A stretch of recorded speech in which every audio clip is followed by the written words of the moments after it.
Bienvenue à tous à cette émission matinale informative. Ce matin, parlons ensemble de la lutte contre le terrorisme en Afrique et particulièrement dans la région AES, entendez l'Alliance des États du Sahel.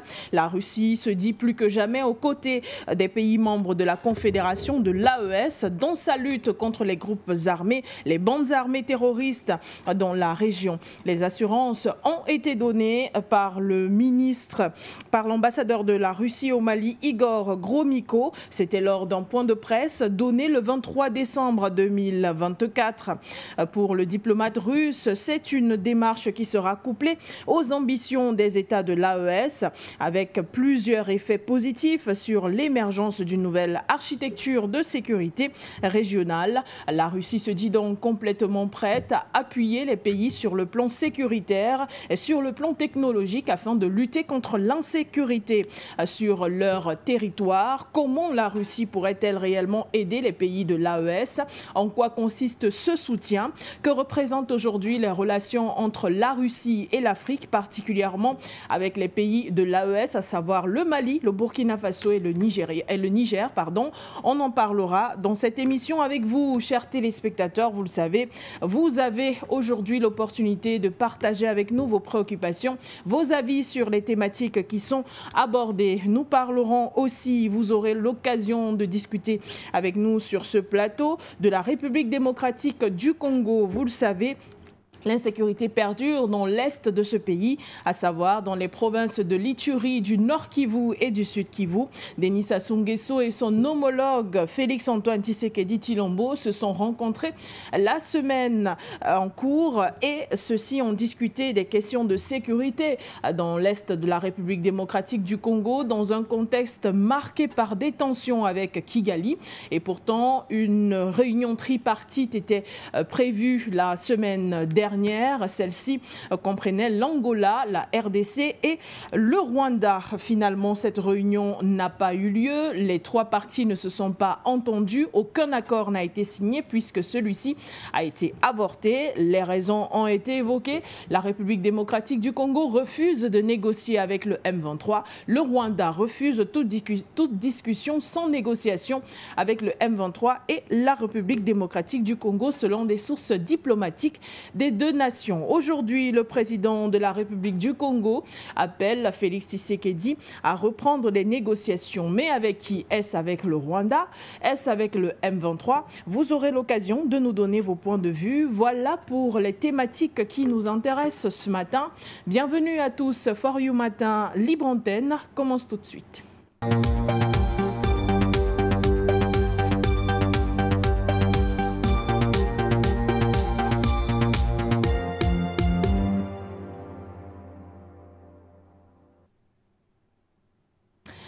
Bonjour à tous et bienvenue, je le disais, à cette matinale informative sur For You Télévision. C'est un matin festif et je vous souhaite à tous une très belle fête de la Nativité.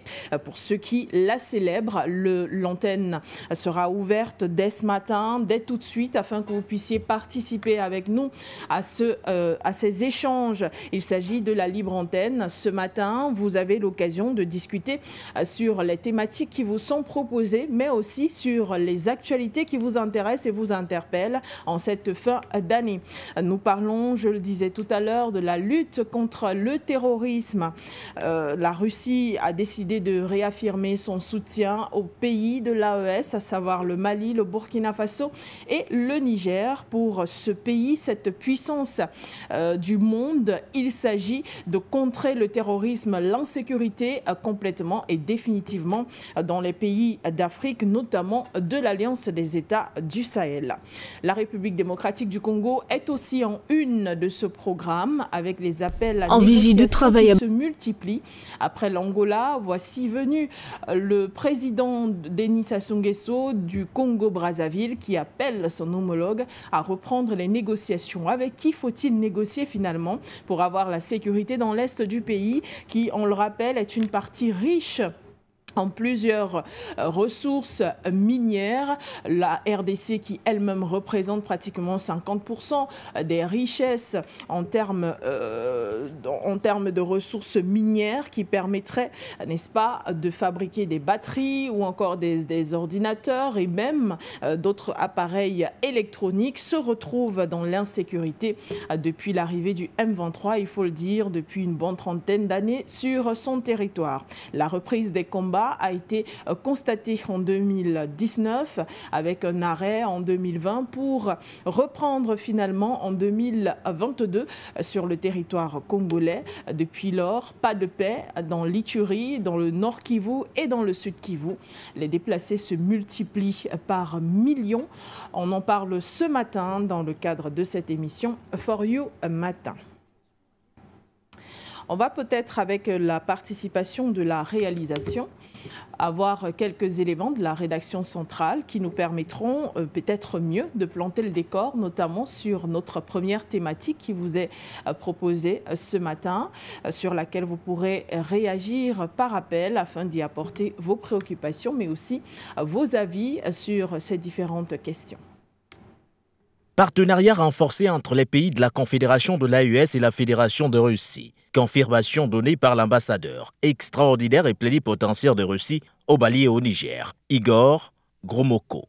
À en croire le diplomate russe, son pays continuera à soutenir les pays du Sahel dans la lutte contre le terrorisme et à restaurer leur intégrité territoriale tout en respectant le droit des Africains à déterminer eux-mêmes le destin de leurs pays respectifs.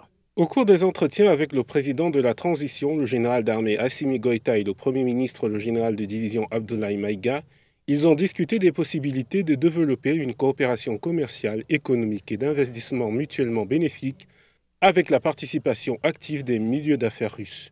Des projets de construction de la plus grande raffinerie d'Afrique de l'Ouest et d'exploration et d'extraction de minerais sont ainsi prévus. De quoi consolider encore un peu plus l'axe Moscou-AES, un axe déjà renforcé au mois de novembre dernier avec la visite à Bamako, Ouagadougou et Niamey du vice-premier ministre russe Alexandre Novak. Une visite hautement stratégique rehaussée par la présence de hauts responsables russes de la défense et du renseignement, dont le vice-ministre de la Défense, Yunus Bek Evgourov, et le lieutenant-général Andrei Averianov. Plus rien ne semble arrêter la Confédération de l'AES, déterminée à poursuivre son combat de libération. Ce 22 décembre, le Collège des chefs d'État de la Confédération a publié une déclaration accusant la France et ses alliés de tenter de déstabiliser leur pays, appelant à un renforcement maximal des capacités de combat pour protéger la souveraineté et la sécurité de la région. Et justement, le Mali, le Burkina Faso et le Niger font face à plusieurs attaques et tentatives de déstabilisation venant d'États divers, notamment de l'Occident, et particulièrement la France est toujours au banc des accusés, car les déstabilisations tentées sont la plupart du temps découvertes à temps et, on peut le dire, déviées ou encore... Oui, dévié, disons-le ainsi. Pardon. Et nous pourrons également parler de ce soutien de la Russie face justement à cette tentative de déstabilisation, parfois venant même à des pays frères, comme ceux-ci ont l'habitude de les mentionner. Il s'agit des pays choisis par la France ou autres puissances occidentales pour jouer les bases arrières, pour tenter de déstabiliser ces différents États. Là, bien sûr, nous sommes sur l'actualité qui concerne la Russie et son appui aux pays de l'AES, à savoir le Mali, le Burkina Faso et le Niger. Nous allons également planter le décor avec notre seconde thématique à l'ordre du jour, celle sur laquelle vous aurez l'opportunité de vous exprimer. On parle d'insécurité en République démocratique du Congo et cet appel du président Denis Sassou Nguesso à la négociation. De quelle négociation s'agit-il? Avec qui faut-il négocier définitivement pour avoir la paix en Ituri, au Sud Kivu et au Nord Kivu? La rédaction centrale nous a également concocté un élément qui parle justement de cette actualité. À nouveau, nous allons en discuter cette fois-ci avec la participation de la réalisation. En visite de travail à Brazzaville il y a quelques jours, le président congolais Félix-Antoine Tshisekedi a été reçue par le Premier ministre congolais Anatole Colinette Makosso. Cette visite intervient 6 jours après l'échec des pourparlers de Luanda, devant aboutir à la signature d'un accord de cessez-le-feu à l'est de la République démocratique du Congo, afin de rétablir la paix dans l'est du pays, déchiré depuis plus de 30 ans par des conflits. Alors que Félix-Antoine Tshisekedi était déjà à Luanda, Paul Kagame ne s'y est pas rendu, estimant selon Kigali que le sommet n'était plus pertinent. Le communiqué de presse mentionnant cette visite précise qu'au cours de leur entretien en tête-à-tête au palais du peuple, les présidents Sassou Nguesso et Félix-Antoine Tshisekedi ont procédé à un large échange de vues sur des questions d'intérêt commun et se sont réjouis de l'excellence des relations d'amitié, de fraternité et de coopération qui existent entre leurs pays. Saluons l'effort de Denis Sassou Nguesso en sa qualité de président du comité de haut niveau de l'Union africaine sur la Libye dans la recherche des solutions à la crise dans ce pays. Le président Félix-Antoine Tshisekedi a également saisi l'occasion pour présenter à son homologue congolais la situation à l'est de son pays, l'état du processus de Luanda. Notons que Denis Sassou Nguesso a renchéri dans un communiqué réitéré son soutien aux efforts de médiation de João Lourenço, président de la République d'Angola, dans le cadre du processus de Luanda, tout en exhortant les parties à poursuivre et privilégier les négociations en cours, moyen par excellence de résolution des conflits. La République démocratique du Congo fait donc face à une insécurité criarde dans l'Est particulièrement où les combats se multiplient. Les FARDC, elles, continuent de se déployer sur le terrain, aidées par plusieurs autres forces d'après les autorités congolaises. On nous annonçait déjà le 20 décembre dernier le mandat de la MONUSCO prorogé pour 1 an de plus. Celui-ci devrait s'achever le 20 décembre 2025. Il a pour but de permettre aux forces armées de la République démocratique du Congo de faire face aux M23 et autres groupes armés qui agissent et qui terrorisent les populations dans l'Ituri ou encore dans le Nord Kivu. Il s'agit également d'avoir sur le territoire congolais près de 11 000 militaires venant de cette ONU, en parlant bien sûr de la MONUSCO, sans oublier de mentionner 444 policiers et d'autres membres également militaires qui travailleront de façon civile pour la technologie ou encore pour des appuis techniques. D'après les informations qui ont été publiées par les Nations Unies à la fin de ce Conseil de sécurité qui s'est produit le 20 décembre 2024. Nous discutons donc de cette actualité ce matin et nous revenons sur les derniers détails. On rappelle que les déplacés se comptent par millions, je le disais tout à l'heure, 7,5 millions. Déjà, on peut les compter du côté de l'Est de la République démocratique du Congo. Faut-il, la Félix-Antoine Tshisekedi Tshilombo, négocier avec qui? Ça, c'est la question que l'on se pose afin de permettre à ces déplacés de revenir sur leur territoire, mais aussi afin de permettre aux populations de la RDC de vivre dans la quiétude, de profiter de leur agriculture, mais aussi de leurs différents villages et habitats. Eh bien, c'est à vous de répondre ce matin. Je le disais aussi, nous parlons de l'AES, ces 3 pays aujourd'hui lorgnés par plusieurs autres pays africains, mais aussi occidentaux, le Mali, le Niger et le Burkina Faso. Les 3 pays font face à des défis sécuritaires communs avec les attaques des groupes armés terroristes sur leur territoire. Au Niger, plusieurs attaques ont été enregistrées, bien sûr, depuis le mois de juin jusqu'au mois de novembre 2024. Au Burkina Faso, plusieurs attaques aussi ont été enregistrées et repoussées par les forces armées. Il en est de même au Mali où il y a encore une semaine de cela, près de 30 terroristes étaient neutralisés par les FAMA, les forces armées maliennes. Ces pays, malgré leurs fortes forces armées, nécessitent quand même de l'appui de plusieurs autres pays. Ça va des coopérations sud-sud aux coopérations avec les pays étrangers comme la Russie, la Turquie ou encore l'Iran et l'Arabie saoudite. On en parle donc ce matin dans le cadre de la Libre Antenne.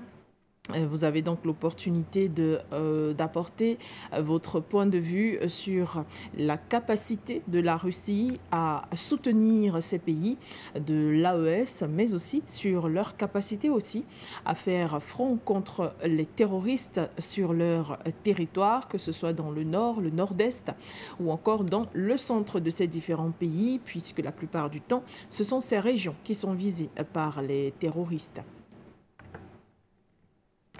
Les codes d'accès, ils sont d'ores et déjà affichés afin que la libre antenne puisse bien sûr prendre effet ce matin festif d'ailleurs pour plusieurs d'entre vous. Vous pourrez bien entendu apporter vos préoccupations. Je le disais d'ailleurs tout à l'heure sur des sujets qui ne sont pas à l'ordre du jour. L'actualité en cette fin d'année est assez chargée, que l'on en parte du Moyen-Orient avec l'actualité en Syrie, où les autorités prennent définitivement place. Et d'ailleurs, on nous annonçait une conclusion d'accord avec certains groupes armés en Syrie afin de permettre qu'il y ait la paix sur le territoire syrien après la chute de Bachar al-Assad le 8 décembre dernier, ou encore que l'on parle des festivités à Gaza qui restent très tendues avec les attaques d'Israël sur ce territoire qui continue d'ailleurs de faire plusieurs morts, ou encore que l'on parle de l'actualité aux États-Unis d'Amérique où le président Donald Trump s'attire déjà des foudres des pays voisins à cause de certaines déclarations alors qu'il n'a pas encore pris fonction officiellement après le temps qu'il reste encore à Joe Biden pour libérer le palais et laisser définitivement la place à ce président élu. Nous pourrons également parler de l'actualité en France et autres, avec le nouveau gouvernement qui est mis sur pied par le Premier ministre François Bayrou. On nous annonce un appel au téléphone. Vous ouvrez le bal ce matin. Bonjour et bienvenue. Bonjour, madame. Adon, c'est depuis l'Allemagne. Je salue tous les techniciens, je salue tous ceux qui sont là ce matin, qui sont réveillés à écouter, à regarder cette télévision. Je vous souhaite une bonne fête de Noël, madame Madone, et à votre famille. Sans oublier personne. Merci. Sans oublier la diva Emmanuel. Moi, je vais parler de la Côte d'Ivoire parce que ce qui se passe aujourd'hui en Côte d'Ivoire, c'est tellement grave que, comment dirais-je, les Ivoiriens sont barricadés par la pression de ceux qui sont au pouvoir. Parce qu'on a arrêté un jeune parce qu'il a dénoncé certains trucs dans les prisons qui sont vraiment humains.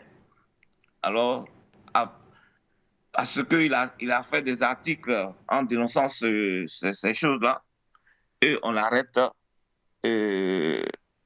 C'est-à-dire que si on l'arrêtait correctement pour ses as ou pour l'article qu'il a écrit correctement, c'était avec une convocation, il n'y a pas de problème. Mais comme un citoyen qui dénonce quelque chose qui n'est pas bien, on vient l'arrêter avec des gens cagoulés. Attends, on est dans quel pays? C'est la police qui vient chercher un individu dans le cas contraire qui ne répond pas à sa convocation. Mais on ne peut pas venir humilier quelqu'un dans sa famille, devant ses enfants et devant sa femme, et puis l'emmener dans une voiture banalisée, et on ne sait même pas où se trouve la personne. Après les recherches, et on le dépose maintenant quelque part pour dire qu'on l'envoie au poste de la police pour l'interroger. Mais il devait faire ça au début sans, comment dirais-je, brutaliser le monsieur. On ne peut pas venir chercher des gens dans leur maison cagoulés. Alors, nous ne sommes pas dans un pays de la Gestapo où on enlève des gens c'est-à-dire que sans être avertis. Pourquoi on vient les arrêter? Alors aujourd'hui, c'est pourquoi moi je suis là pour parler de ça. Parce que la Côte d'Ivoire aujourd'hui n'appartient pas à ceux qui sont au pouvoir. La Côte d'Ivoire appartient à tous les Ivoiriens et tous ceux qui habitent la Côte d'Ivoire. Même les étrangers qui sont là aussi, ils ont leur droit de vivre là. Ça, c'est clair. Mais on ne peut pas comment humilier un être humain parce qu'il a fait quelque chose que ceux qui sont là, qui n'ont pas. Mais si tu n'as pas ce que le monsieur a fait, dénoncer ce qui se passe dans les prisons, ce sont des choses. C'est à vous de demander à ce monsieur d'apporter les preuves qu'il a montrées et qu'il a dénoncées. Alors, en ce moment-là, moi, je pense que comment dire, les opposants de ce pays-là, parce qu'il n'y a pas un seul parti qui est opposant à les choses en Côte d'Ivoire. Il y a plusieurs partis. Mais on ne vous attend pas. Mais vous attendez à ce que les élections arrivent pour sortir vos arsenals, quoi. C'est maintenant. Hein? C'est maintenant que vous devez dénoncer certains trucs, les pratiques de ceux qui sont au pouvoir, ceux qui sont en train de pratiquer sur les Ivoiriens. Mais vous êtes là, vous ne dites rien. À quel moment vous allez parler? Ce n'est pas seulement PPAC, ce n'est pas seulement comme adresse PDC. Il y a plusieurs partis. Moi, je m'adresse à Mme Simone Gbagbo, à M. Bleu Goudé. Ce sont des partis qu'ils ont créés, à Figuessan. Alors, tout cela, ainsi de suite, il y a plusieurs partis. Je ne peux pas citer tous ces partis-là. Mais vous êtes dans l'opposition. Vous êtes dans l'opposition pour le plaisir de ceux qui sont là, ou c'est pour défendre sur les citoyens qui sont en difficulté vis-à-vis de ce pouvoir-là. C'est ça, vraiment, nous, on ne comprend pas. Parce que jusqu'à aujourd'hui, moi, la manière qu'on annule toujours les gens en Côte d'Ivoire, et vous ne parlez pas, moi, je pense que vous êtes complices aussi. Même si vous êtes de loin de ce qui se passe, parce que celui qui s'accuse, celui qui s'accuse, comment dire, l'expression me manque un peu parce que vraiment je suis un peu énervé parce que vraiment ça fait trop mal. Quand tu vois ce que comment dire, nos frères sont traités dans leur propre pays, il faut que ces choses ça s'arrête maintenant. Il faut que les choses ça s'arrête pour que l'Ivoirien puisse vraiment vivre correctement dans son pays. Vous êtes au pouvoir, oui, mais le pouvoir là n'est pas éternel. Ce que vous faites là, si on fait ça demain à vos partisans ou à vos parents, qu'est-ce que vous allez dire? Qu'est-ce que vous allez dire? Enlever les gens comme ça, les emmener dans des endroits inconnus, sans savoir où se trouvent leurs parents, mais c'est très grave. C'est très grave. Donc moi, je lance un appel aux opposants pour qu'ils ouvrent les yeux un peu. Tous ces partis qui sont là aujourd'hui, ils sont dans l'opposition. Ce n'est pas un seul parti qui est dans l'opposition, il y a plusieurs partis dans l'opposition. Ouvrez les yeux. Ne restez pas les yeux fixés sur les faits qui arrivent, mais fixez les yeux sur les citoyens qui vivent dans ce pays-là. C'est pour eux, vous êtes dans l'opposition. C'est pour défendre les intérêts de ces faibles-là. Mais si les faibles, vous êtes là et puis vous ne les défendez pas, et demain, là, qu'est-ce qu'ils vont faire? Si on arrête tous les Ivoiriens qui sont là aujourd'hui à votre cause, et demain, s'il n'y a personne, on met tout le monde en prison, personne ne parle, comment le pays sera? Alors moi, je demande encore aux opposants de faire quelque chose. Si je finis de dire ça, il y a aussi le problème des Libanais. Il y a le problème des Libanais aujourd'hui en Côte d'Ivoire. Parce que le Libanais aujourd'hui, il est venu en Côte d'Ivoire, ce n'est pas sur son territoire. Il a traversé des pays arabes, des milliers de pays arabes avant d'arriver en Côte d'Ivoire. La Côte d'Ivoire, ce n'est pas un pays arabe, c'est un pays laïque. Alors quand vous arrivez là, vous n'avez pas vous imposer vos lois aux citoyens. Vous devez respecter vos tuteurs. Alors donc, si on donne des papiers n'importe comment aux Libanais aujourd'hui là, parce qu'on a vu le cas de la Mauritanie. La Mauritanie n'était pas habitée par les Arabes. Aujourd'hui, ce sont des Noirs qui habitaient avant la Mauritanie. Aujourd'hui, on ne voit pas un Noir aujourd'hui dans la ville de ce pays-là. Eux tous sont pourchassés dans les villages. On ne les voit même pas dans les grandes villes. Parce que comment dirais-je, ces Arabes-là sont venus remplacer les Noirs qui habitaient ce pays. Nous, on ne veut pas avoir ça en Côte d'Ivoire avec les Libanais. Parce qu'aujourd'hui, tout ce que l'économie aujourd'hui est dans la main de ces gars-là. Pourquoi? Vous pensez que les Ivoiriens ne savent pas travailler? Vous pensez que les Ivoiriens n'ont pas l'argent que eux vous donnez à ces Libanais-là pour créer comment dirais-je, la merde en Côte d'Ivoire là. Vous pensez que nous, on ne peut pas avoir cet argent aussi pour faire des affaires? Quand un Ivoirien fait un magasin ou fait son business, le Libanais, il est là pour détruire ce business-là. Parce qu'il est avec l'autorité.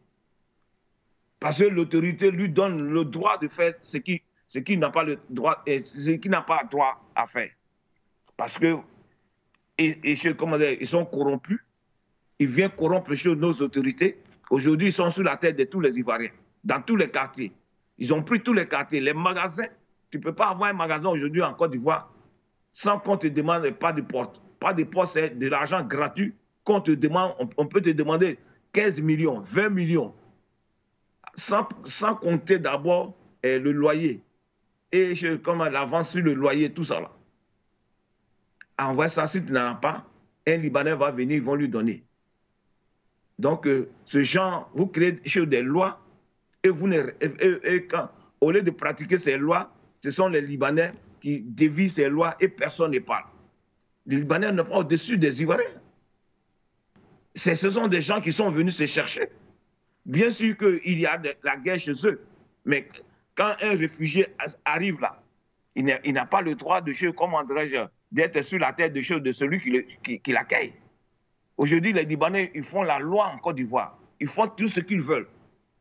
Ils ont pris des quartiers, même des écoles. Ils ont construit des écoles, des mosquées où le Libanais ne doit pas rentrer. Même, ils ont dit, il y a des plages même que le Libanais ne doit pas aller.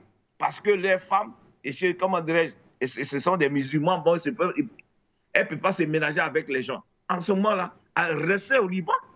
Parce que c'est que vous ne permettez pas aux frères et sœurs qui vont dans ces pays-là, comme le Liban, ils n'ont pas ce droit-là. Même une femme, même pour aller à l'hôpital, même pour accoucher là-bas, c'est impossible. Alors, donc, quand vous venez chez nous, là, vous devez respecter. Vous pensez que, en ce moment-là, parce qu'on ne parle plus de vous, vous pensez qu'on va se taire là-dessus. Mais je pense que l'année qui a à quelques jours qui va arriver là, sachez vivre dans ce pays-là. Et sachez vivre dans ce pays-là. Quand les Ivoiriens vont se réveiller là, ça sera mal pour vous. Parce que présentement, vous pensez que ceux qui sont au pouvoir, ce sont eux qui vous protègent. Mais l'année prochaine, là, ça sera autre chose pour vous. Donc, méfiez-vous et faites très gaffe de vos mouvements, de vos comportements vis-à-vis des Ivoiriens. Parce que trop, c'est trop. Vous vous comportez comme si vous étiez au Liban. Vous n'êtes pas au Liban, vous êtes en Côte d'Ivoire. Et la Côte d'Ivoire est habitée par ses citoyens. Donc, faites très attention. Ce n'est pas votre argent qui va acheter tous les Ivoiriens. Alors, vous partez dans les villages, vous prenez les terres des gens et vous faites n'importe quoi. Comment dire, vous êtes parti à San Pedro, à Monogaga. Les gens, les villageois, vous piétinez les droits là-bas. Pourquoi? On dit, comment dire, respectez les gens. Vous ne pouvez pas aller dans les villages des gens, prendre les terres des gens, prendre les places des gens, et puis faire de n'importe quoi avec ça. Les villageois parlent, et puis vous êtes avec les autorités, on arrête les jeunes qui se plaignent de votre mauvais comportement. On n'a pas les mêmes mœurs. Que si vous faites le tourisme ne veut pas dire qu'il faut des gens nus qui vont se promener sur les plages. Nous, on n'est pas habitués à ce genre de comportement-là. Alors, si les gars se plaignent pour ça, vous devez les respecter.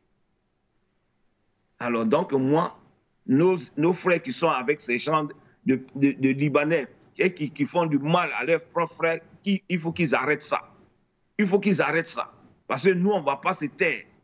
Ce que nous voyons tous les jours. Parce que nous, on voit tous les jours sur le net le comportement de ces Libanais-là qui sont en Côte d'Ivoire. Même partout en Afrique aussi. Partout dans certains pays africains.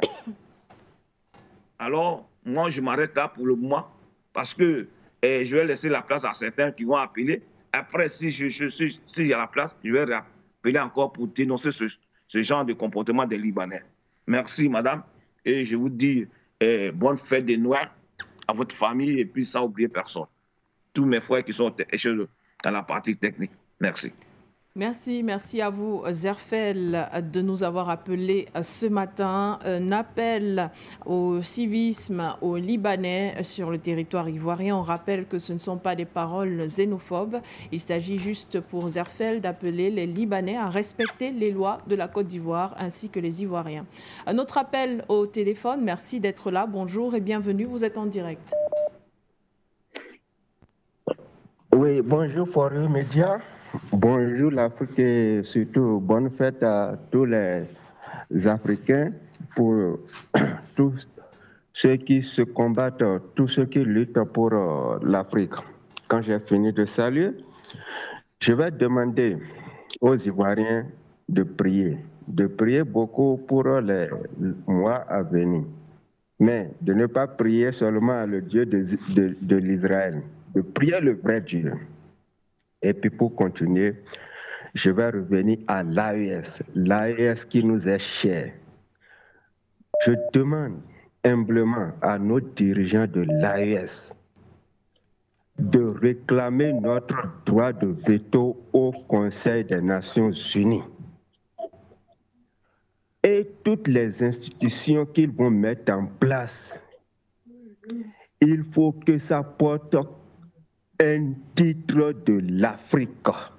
Nous voulons que ça soit pour les Africains.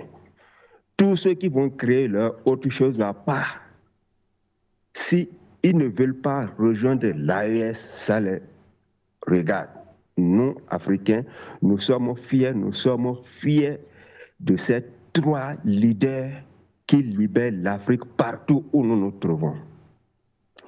Quand j'ai fini de dire ça, je reviens maintenant au Bénin pour voir mon président Patrice Talon. Au moment où il venait, il nous a dit,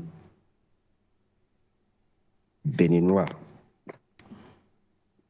luttez pour la libération de votre Bénin et les Béninois sont capables de surprendre le monde. Lui-même, quand il faisait un discours, il a dit, c'est vrai, il avait participé à la déstabilisation du Bénin. Aujourd'hui, il se repentit. Tiani dit, il faisait partie, il va lutter pour la jeunesse. Ibrahim Traoré dit qu'il va lutter pour le futur. Goïta dit, général Goïta dit, s'il échoue, c'est la jeunesse qui échoue. Alors, pourquoi, Patrice Talon, vous ne pouvez pas comprendre ce qui se passe? Nous souffrons, la souffrance que nous endurons au Bénin, est-ce que les pays de la Confédération de l'AES subissent ça? Mais nous sommes cléments parce que vous nous avez promis et nous voyons l'effort que vous faites. C'est ce qui fait qu'on ne bouge pas, on ne vous critique pas. Patrice Talon, fournissez encore plus d'efforts. Nous voulons vous voir aux côtés des pays de l'AES. Vous avez dit que vous luttez pour l'Afrique et en particulier pour le Bénin. Les Béninois vous réclament d'aller. Vous avez plus d'expérience dans la politique plus que ces braves dirigeants que nous avons à l'AES. Mais approchez-les. C'est nous, Béninois, qui réclamons. Vous avez demandé aux Occidentaux de ne pas se mêler de nos élections. Vous avez fait preuve. Est-ce que ce que vous avez fait là, est-ce que démocratiquement c'est une élection? Mais les Béninois sont fiers parce que vous implémentez quelque chose. Vous faites changer la politique au Bénin. C'est ce que nous réclamons. Ce ne sont pas des élections démocratiques, là, nous voulons, mais un dirigeant, un homme d'État. Si vous avez vos frères qui font la même lutte, pourquoi ne pas s'entendre avec eux? Je sais que vous êtes capables, mais c'est vos collaborateurs, vos conseillers, ceux qui vous conseillent là, qui ne font pas d'efforts en ce sens. Et nous devons les interpeller. Quand on est intellectuel, on œuvre pour sa patrie. Mais on peut comprendre, parce que c'est la France qui nous a colonisés. La France est habituée à la tricherie. La France ne fait rien au clair. Et c'est ça que nos leaders, nos intellectuels imitent, ce qui est malheureux. Je demande aux Africains, ceux qui sont aux côtés de nos chefs d'État, de comprendre que l'Afrique a ses réalités, que nous devons mettre en valeur. Partout où l'Africain se trouve, il faut qu'il soit fier de nos dirigeants. Et je vais demander à ceux qui vont œuvrer, ceux qui sont prêts pour la lutte de l'AES, de trouver un moyen pour rentrer en contact avec ces dirigeants pour qu'on puisse faire évoluer cette région de l'Afrique qui nous est chère, ce qui va faire changer la position de la CEDEAO. Ce n'est pas amusant, hein? Ce que ces dirigeants ont dit, mettre les forces de l'ordre en alerte maximale, c'est quelque chose qui est réel. L'AES n'a pas encore, la CEDEAO n'a pas encore laissé tomber. C'est parce qu'ils sont en position de faiblesse. Et au même moment, je vais demander au Dio, Diamafay, Ousmane, que ce que nous attendons d'eux, ce n'est pas encore ça. Ils sont jeunes et nous voulons voir les jeunes faire la différence. C'est inadmissible que le Mali soit aux frontières du Sénégal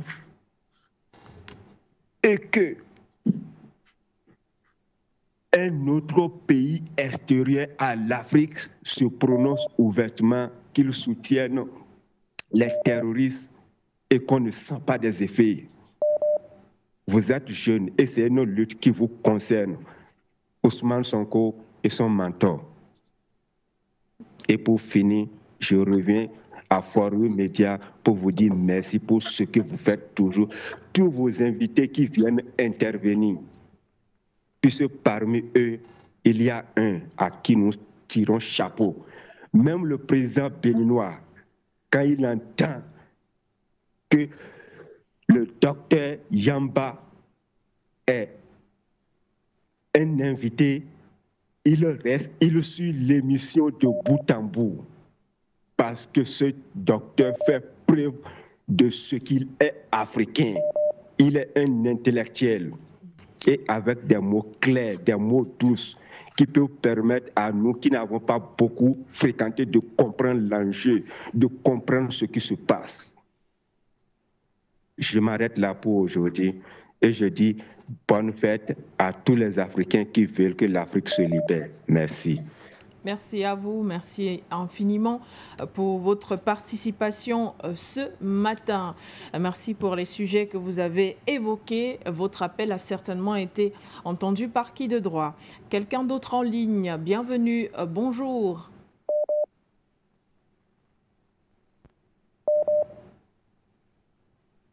Allô, bonjour, vous êtes en direct.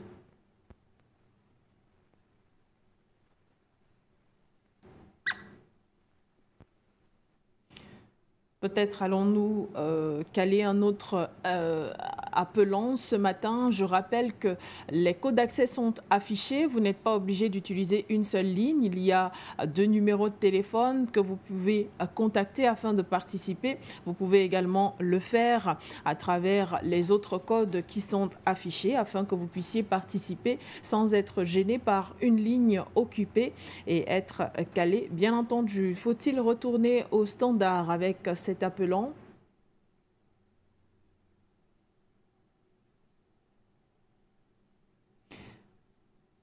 Bonjour Madame Madone ce matin. Bonjour à tous les téléspectateurs de Forum Média. Je voudrais dire bonjour à tous et puis joyeux Noël à tous. Et aujourd'hui en Afrique, vraiment nous sommes à un tournant de l'histoire de l'Afrique noire surtout au niveau de l'Afrique centrale et au niveau de l'Afrique occidentale. Et je voudrais en tout cas rendre hommage ce matin au pays de l'AES, surtout à notre président Ibrahim Traoré, qui est en train de faire un travail formidable pour redynamiser tous les Africains sur tout ce qui est en train de se passer. Et le réveil des populations africaines qui est en train de se faire aujourd'hui fait peur aux Européens qui nous ont exploités pendant des siècles et des siècles et qui se disent aujourd'hui et autrefois riches et puissants, qui sont en train aujourd'hui de s'agoniser sur le plan économique. Parce qu'ils exploitaient les produits que nous avons en Afrique, les minéraux et tout ça, pour qu'eux, ils puissent se développer et que nous puissions rester pauvres. Et c'est cela qu'aujourd'hui ils ne peuvent plus. Je voudrais leur rendre hommage et dire que beaucoup de courage, qu'ils fassent ce travail qu'ils sont en train de faire et nous le suivons. La déclaration de la dernière fois où les forces armées sont en alerte maximale, moi je crois que c'est une très bonne chose parce que quand nous voulons créer des associations pareilles ou bien des confédérations, la confédération qu'ils sont en train de créer, il faut une armée forte. Et même je voudrais demander que s'il y a des Africains noirs, que ce soit du Congo, des autres pays limitrophes qui veulent s'enrôler dans les armées de l'AES afin de pouvoir mener cette lutte, qu'ils ouvrent les portes et qu'ils peuvent le faire pour se former et combattre l'ennemi qui veut détruire cette belle organisation. Et je voudrais aussi parler de la Côte d'Ivoire aujourd'hui. En Côte d'Ivoire, on arrête tout le monde à bout de bras lorsque quelqu'un veut s'exprimer. La Côte d'Ivoire est aujourd'hui sous la coupe d'un monsieur qui aujourd'hui est arrivé à la tête du pays et que je l'appelle chef d'État pour une transition qui dure déjà près de 15 années. Et aujourd'hui en Côte d'Ivoire, personne ne peut parler. Lorsque un journaliste écrit Et ce journaliste, c'est son travail. Le journaliste écrit tout ce qui est vrai. Et lorsqu'il a écrit, les autres lisent. Et pour cela, on peut l'attraper nuitamment par des hommes encagoulés qui arrivent chez vous sans mandat d'arrêt et le prennent pour aller à une destination inconnue. Et en quelques jours, on peut le retrouver en prison. Dans quel état nous sommes? Est-ce qu'aujourd'hui, c'est la Gestapo qui est en train de travailler dans ce pays? Ou bien nous avons la liberté de pouvoir parler? La Côte d'Ivoire est devenue une prison à ciel ouvert où tout le monde a peur. Il y a aujourd'hui, dans ce pays, personne ne peut faire quelque chose sans qu'il ne puisse, en tout cas, se dire, est-ce que demain, je ne serai pas en prison? Il y a une partie de la population qui invective une autre partie de la population. Nous avons deux sortes de personnes aujourd'hui qui vivent en Côte d'Ivoire. D'autres parlent, disent des choses, montrent une partie de la population contre une autre partie sans que l'État ou bien les autorités judiciaires ne disent quelque chose. Mais quand une autre partie dénonce même ce qui est vrai, on trouve que la personne est en train d'être contre l'État. C'est-à-dire, ils appellent cela contre la sûreté de l'État.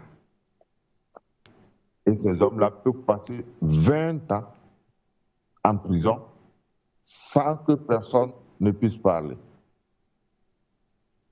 Et c'est cela la Côte d'Ivoire aujourd'hui.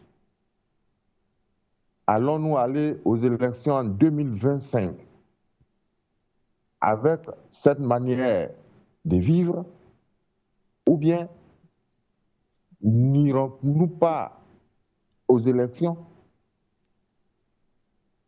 Et c'est cela que nous vivons aujourd'hui en Côte d'Ivoire. Est-ce que demain, quand les choses vont changer en Côte d'Ivoire, où les élections vont arriver, et qu'un autre gouvernement va s'installer, pratiqueront les mêmes manières, quel sera en tout cas l'avenir de notre pays? Sans compter les Libanais qui nous envahissent aujourd'hui en Côte d'Ivoire. Vous partez partout, ce sont les Libanais. Nous demandons aux autorités aujourd'hui en place, est-ce que c'est eux qui font venir des Libanais? Quel est le but de leur venue nombreuse là-bas dans ces pays? Pourquoi nous envahissent-ils? Le Liban, leur culture et notre culture n'est pas les mêmes. Aujourd'hui, ils veulent s'installer en Côte d'Ivoire. Notre alimentation n'est pas leur alimentation. Pourquoi veut-il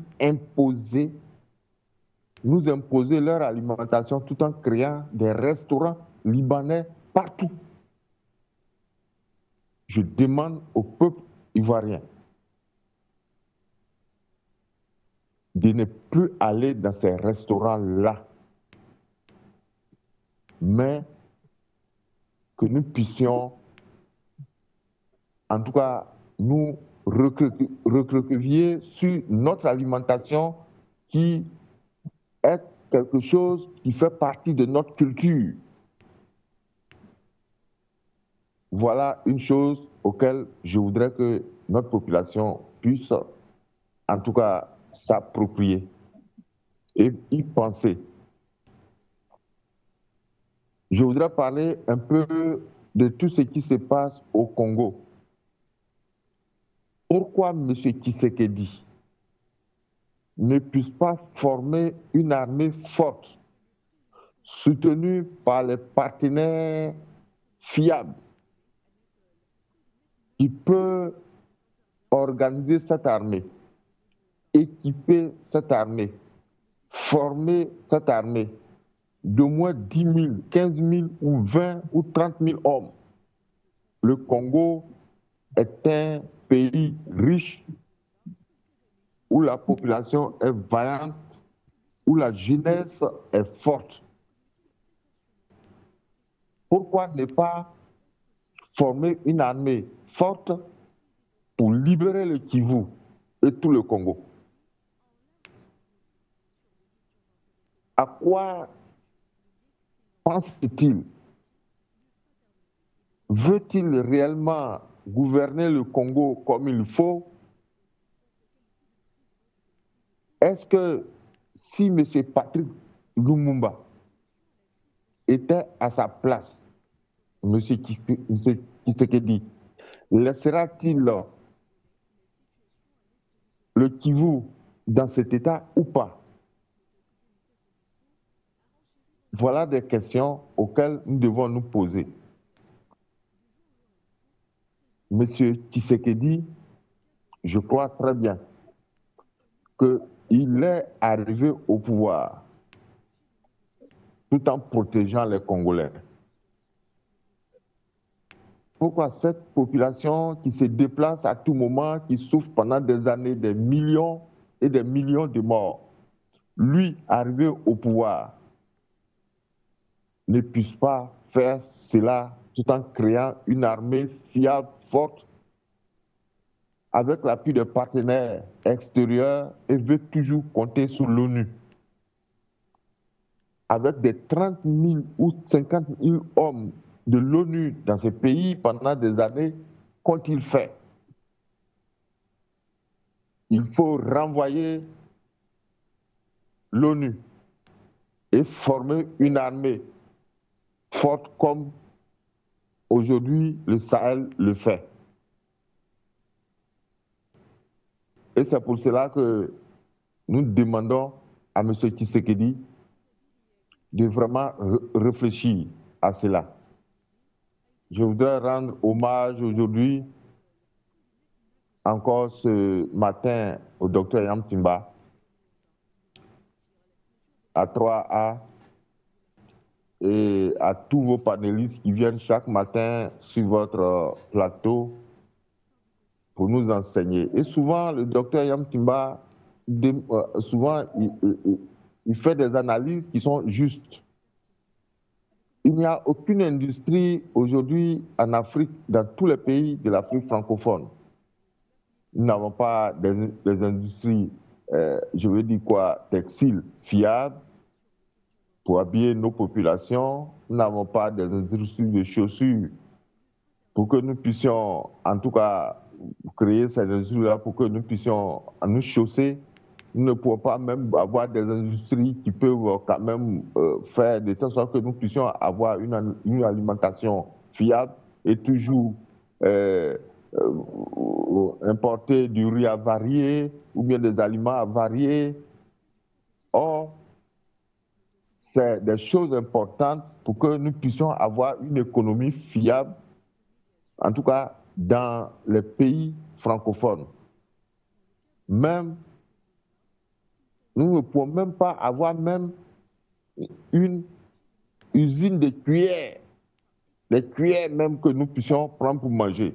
Est-ce qu'en Afrique aujourd'hui, nous qui avons les matières premières, avons-nous des industries de cuillères en Afrique?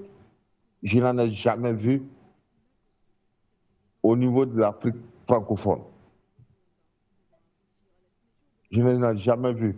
Si vous connaissez, dites-nous où se trouvent quelque chose de ce genre. Aucune industrie, même l'énergie, nous ne pouvons pas avoir de l'énergie de bonne qualité. Ce n'est que des petites entités. Il y a toujours des coupures. Où en est le barrage de Ninga, qui devait être fait sur le fleuve Congo? Où nous en sommes? Pourquoi ce boycott pour que nous ne puissions pas aller de l'avant? Voilà quelques points que je voudrais parler ce matin. Je voudrais que nos analystes qui viennent sur vos plateaux puissent éveiller l'Afrique et donner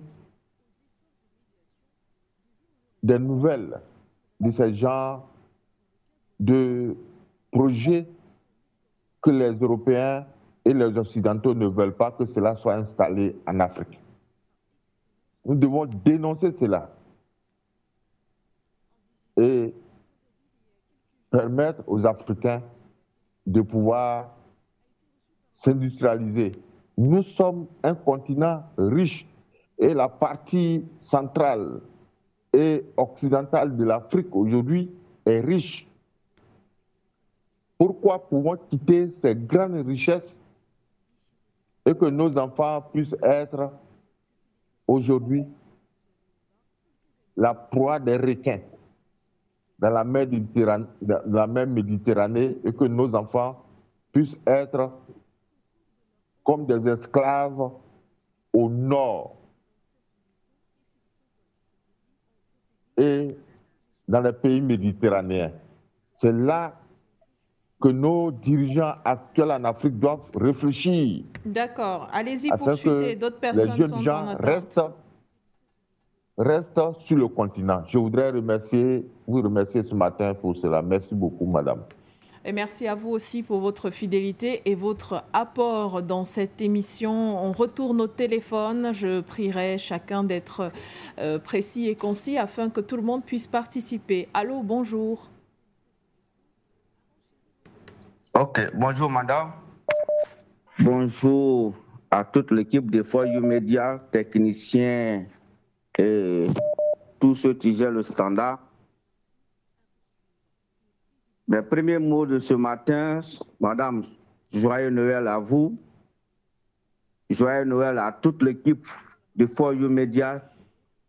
Joyeux Noël à toute la population de For You Media et joyeux Noël à tous les Africains. Merci. Le titre, la Russie lutte contre terroristes. La Russie s'engage à soutenir l'AES. Très bien. Très bien, madame. Je voulais dire une chose. Avant d'abord d'arriver au niveau de mon pays, la Côte d'Ivoire, c'est les 3 pays de l'AES.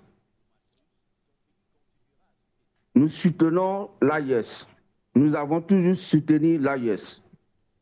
Aujourd'hui, l'indépendance que l'AES veut donner aux Africains, madame, la politique seule ne suffit pas. La fois passée, ils ont fait appel à toute la population de l'Afrique de l'Ouest de se rejoindre à la population de l'AES, sont libres de circuler dans l'espace de l'AES. Je voulais dire au président Ibrahim Traoré, au président Tiani, Assimi Goïta, je n'appelle pas la guerre, mais il faut nous défendre. Il va falloir nous défendre et nous accorder la liberté totale à l'Afrique de l'Ouest. Quand la Russie demande de vous soutenir, mais il y a quelque chose qui manque dans votre sécurité. Ce qui manque dans votre sécurité, c'est les missiles appelés S-400, S-500. Quand vous avez acquis ces missiles-là aujourd'hui, l'AES va aller jusqu'au bout. Aucun pays ne va accepter un couloir pour aller déstabiliser l'AES. Pour cela, je voulais faire appel au président Tiani, qui est le doyen le doyen des 3 présidents de l'AIS. Vraiment, nous comptons sur vous. Dans le passé, nous n'avons pas de médias. Aujourd'hui, nous avons des médias pour véhiculer les nouvelles. Profitons de ça pour se libérer. For You Media, Afrique Media. Dans le passé, c'était France 24 RFI. Si tu veux avoir les informations de ton pays, c'est France 24 RFI. Aujourd'hui, non. C'est For You Media, c'est Afrique Media. De grâce, ces 3 pays de l'AIS là, en servez-vous de For You Media et Afrique Media pour nous libérer. Nous, population de l'AIS, nous, population africaine, nous sommes prêts aujourd'hui à livrer le combat avec notre poitrine pour libérer l'Afrique. Pour libérer l'Afrique. Alors merci. Merci. Merci pour tout ce que votre équipe et la télévision fait pour les Africains. Quand je finis de dire ça, je reviens dans mon pays, le PDCI RDA, le premier parti créé par Houphouët-Boigny. Aujourd'hui, quand je vois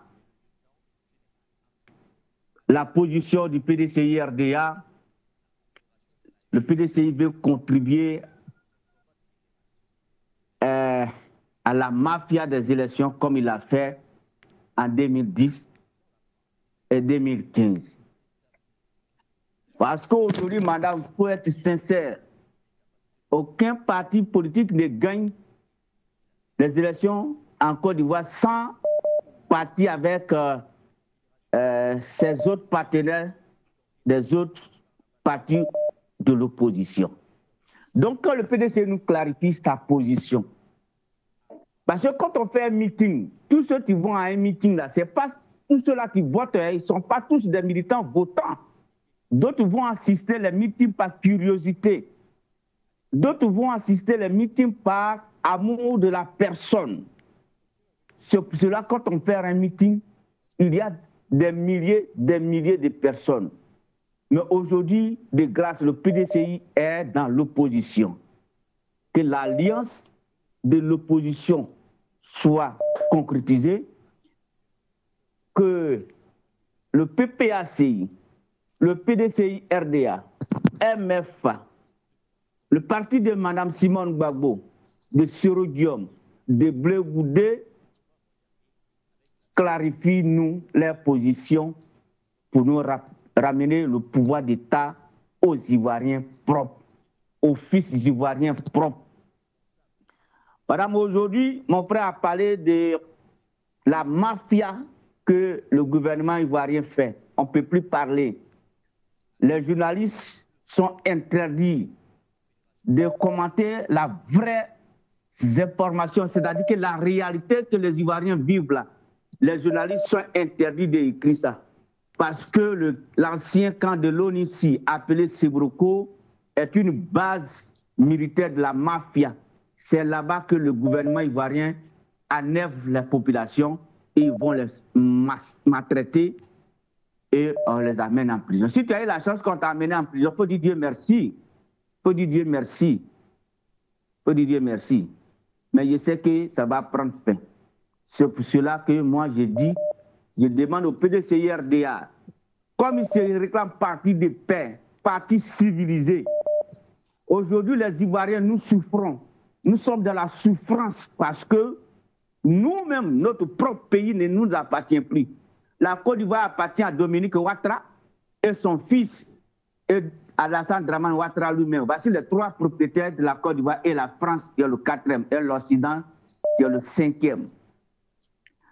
Madame, le cacao qui est payé au Cameroun à 5 000 et quelques, aujourd'hui en Côte d'Ivoire, le cacao qui devrait être payé sur le prix CAF, au moins 4 200 ou bien 4 800 est acheté à 1 800 francs. Les acheteurs nous achètent à 1 500 francs. Alassane Dramane Ouattara, le cacao là, c'est les paysans qui le cultivent. Ce n'est pas toi et ta femme et ton fils, vous allez confisquer les revenus du cacao. Libérer le prix du cacao. libérer le prix du cacao, pour que les paysans puissent inscrire leurs enfants dans les universités, pour que la population puisse vivre mieux de ses revenus. Madame, je ne serai pas trop, seulement je veux que le PDCI nous clarifie sa position, parce que nous ne comprenons pas la position du PDCI. Le PDCI, tu es dans l'opposition, se soustrait de l'opposition. Donc, que le PDCI nous clarifie sa position des partis opposés au parti au pouvoir. S'ils sont en alliance avec le parti au pouvoir, qu'ils nous disent clairement pour que nous, on puisse se préparer pour les élections de 2025. Parce que les 2025, Alassane ne serait pas candidat, Alassane ne serait pas président en Côte d'Ivoire. Si Alassane Dramane Ouattara s'en tête pour être candidat, pour venir encore assassiner les Ivoiriens. Parce que ces bailleurs de hier nous ont dit qu'il n'a pas gagné les élections en 2011. Donc, comme il n'a pas gagné les élections en 2011, des tueries qu'il a fait pour avoir le pouvoir en 2011, que ça prenne fin. Il a tué en 2020. S'il revient pour dire qu'il va tuer encore en 2025, madame, on ne va pas le laisser assassiner toujours la population sous caution de la France, sous caution des États-Unis ou bien sous caution de l'ONU. Que l'ONU prenne ses responsabilités. Parce qu'en 2011, c'est l'ONU-ci, c'est la France, c'est les États-Unis et le PDCI-RDA qui ont cautionné la mort de toutes les Ivoiriens, plus que 3000 morts. D'autres ont été transportés dans le nord de la Côte d'Ivoire pour aller être enterrés dans les fosses communes. Madame, joyeux Noël à vous tous, joyeux Noël à tous les Africains, joyeux Noël à mon ami qui est au standard. Madame, sois saluée. Je salue Dr Nyantimba. Joyeux Noël à Dr Nyantimba et toute sa famille. Joyeux Noël à tous vos invités du lundi au vendredi, au samedi, qui viennent vraiment nous expliquer la politique donc les Africains doivent suivre pour se libérer. Joyeux Noël à tout ce monde-là. Que Dieu nous bénisse. Monsieur Kofi, depuis la Côte d'Ivoire. Madame, merci beaucoup. Joyeux Noël à tout le monde. Que Dieu nous bénisse. Merci, nous Monsieur garde Kofi. Pour l'année prochaine. Merci beaucoup, madame. On nous annonce Peter au téléphone. Allô, bonjour et bienvenue. Bonjour, madame Begoudé. Merci, Call Center. Joyeux Noël à Folio Média, hein, tout le personnel, son directeur, son PDG, sa directrice, vous-même, et tous ceux qui mettent la main à la pâte pour que cette chaîne puisse davantage capter l'attention des Africains et particulièrement de ceux qui ont porté la tenue du combat pour la lutte d'une Afrique libérée. Et en terminant de dire ça, je vais aborder le thème, parce que moi je vais plutôt m'accentrer sur les thèmes que vous avez mis. Je commence déjà par la Russie. Vous savez, il y a beaucoup de choses qui se sont passées ces derniers temps après la chute de Bachar, où les Occidentaux ont commencé à jubiler parce que pour enfin, la route du gaz du Qatar est tracée. Donc, maintenant, les rebelles djihadistes qui étaient recherchés, on nous apprend comme ça par les chaînes internationales qu'on a levé les sanctions sur eux, que maintenant, ils sont considérés comme des démocrates. Donc, en fait, la Russie nous démontre le mensonge de l'Occident collectif, la mauvaise foi de l'Occident collectif, et aussi leur jeu à double variable, je peux appeler ça comme ça, parce que quand ça les arrange, c'est bon, quand ça les arrange pas, c'est pas bon. Aujourd'hui, l'AES, on les traite de juntes. Mais pourtant, il y a des régimes militaires en Afrique pour lesquels on dit le président. On parle de la Guinée-Conakry, on parle du Gabon, on parle même du Tchad. Donc, du coup, ces adjectifs qualificatifs qu'ils attribuent à ces présidents, c'est parce qu'ils n'ont plus le contrôle de ces pays, ils n'ont non plus ni la mainmise des ressources de ces pays. Donc, du coup, il faut bien entendu, c'est pour ça que Bachar el-Assad était appelé dictateur, parce que pour l'Union européenne, ils n'avaient pas ce canal. Alors, ils ont cru à un moment donné que, avec l'arrivée des multiples djihadistes, je peux appeler ça comme ça en multiplex, c'était du pain béni pour eux, mais malheureusement, avec un grand Poutine qui est toujours là, ce plan a été la base militaire de l'attaquer et de l'autre port, là, a été maintenue. C'était les accords qui ont été faits avec le nouveau régime qui est arrivé, puisque les négociations avaient été faites avec la Turquie, pour qu'au cas où Bachar sorte, la Russie reste, sinon ça va mal tourner pour eux. Donc du coup, Erdogan a accepté le deal. En contrepartie, M. Poutine ne va plus armer les Kurdes du PKK contre la Turquie. Donc, vous voyez, c'est un peu ce jeu qui est là. Et alors, si on veut transposer sur le continent africain, on constate que, en fait, l'AES n'est que la vitrine de la lutte pour la liberté des pays du Sud, global en général. Et l'AES est en fait ce modèle type pour lequel la Russie a décidé de ne pas lâcher prise et de les aider jusqu'au bout. Pourquoi? Pour la simple raison que si ces pays-là réussissent à éradiquer totalement les djihadistes, les terroristes et consorts, et qu'ils arrivent à créer leur propre richesse, c'est-à-dire une nouvelle monnaie, etc., eh bien, ça va être un coup dur pour l'Occident collectif, d'autant plus que toutes les bases françaises qui étaient installées ça et là, et américaines, ont commencé à péter de partout. J'ai même dit quelques jours avant, sur votre channel, que le Ghana, le nouveau président du Ghana, a demandé aux Américains de déguerpir le lieu. Donc vous voyez qu'ils sont un peu coincés, on les chasse de partout. Ils vont tous finalement aller se concentrer sur Djibouti, parce que je sais que le cas de la Côte d'Ivoire, ça ne va pas tarder à arriver. Pas la façon dont on nous a montré un genre où les militaires français font le passation aux Ivoiriens. Non, ils sont toujours là.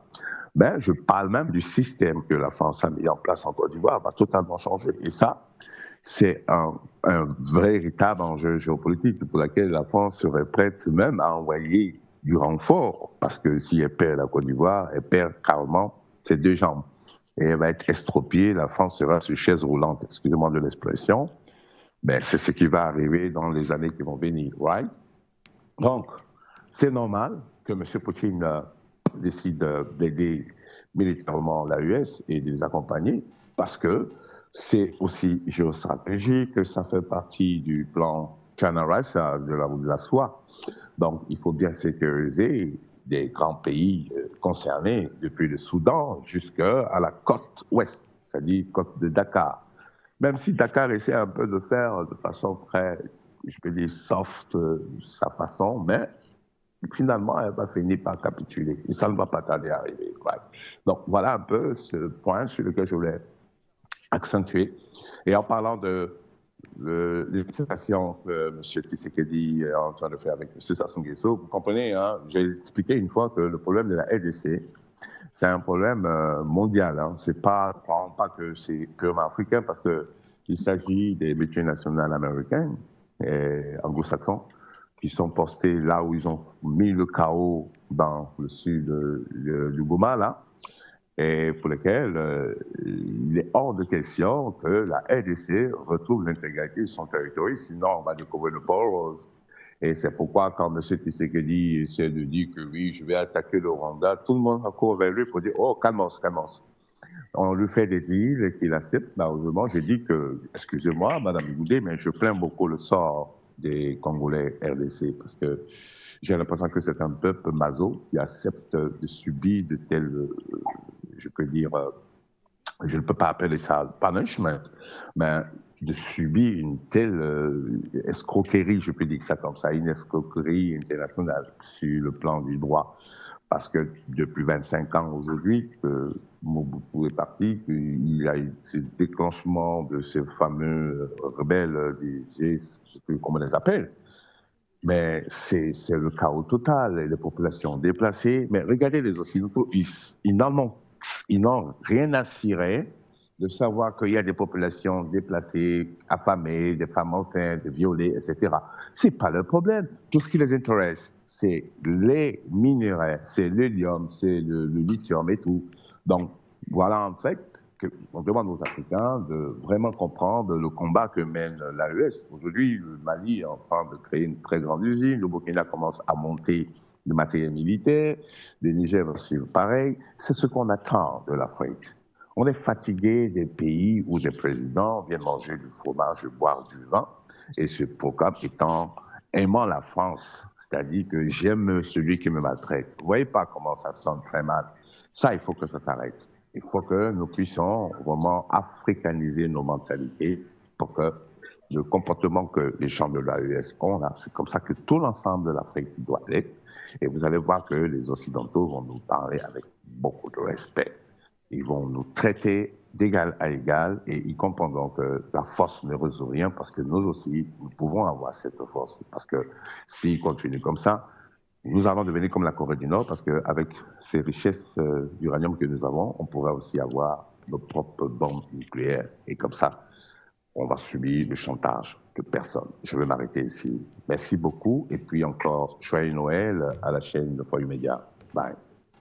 Au revoir à vous, Peter. Merci infiniment à tous pour vos vœux et vos souhaits. On reste toujours au standard. Nous avons encore quelques minutes à passer ensemble. On nous annonce quelqu'un au téléphone qui voudrait bien participer. Bonjour, bienvenue.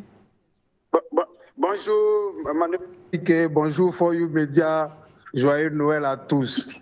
Bon, je vais prendre le contre-pied de mes prédécesseurs pour parler de la Côte d'Ivoire. Voilà, mes prédécesseurs ont dit qu'ils sont interrogés sur la Côte d'Ivoire dirigée par un Gestapo.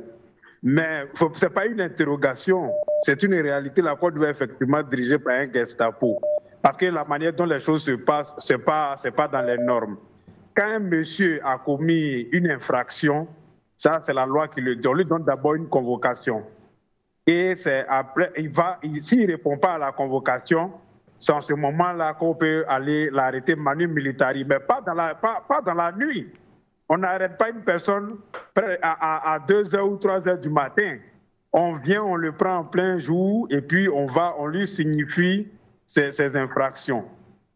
Ça s'est fait d'abord avec le lieutenant Bawa, un lieutenant de l'armée, qui avait fait la prison 10 ans et avait purgé sa peine et a été relâché.